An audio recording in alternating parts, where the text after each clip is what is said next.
আগের মিনি ব্লগে বলেছিলাম যে আমি বেড়াতে যাচ্ছি, কিন্তু কোথায় যাচ্ছি সেটা তো বলা হয়নি। আমি যাচ্ছি হানিমুনে পুরীতে।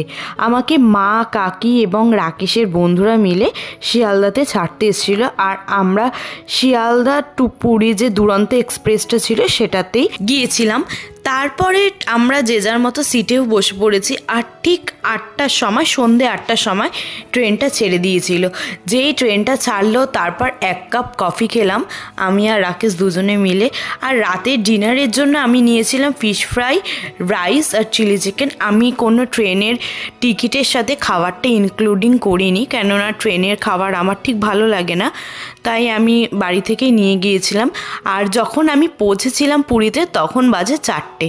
তারপর যখন পৌঁছেছি ভীষণ ঠান্ডাও ছিল, সেখান থেকে অটো করে চলে গিয়েছিলাম হোটেলে।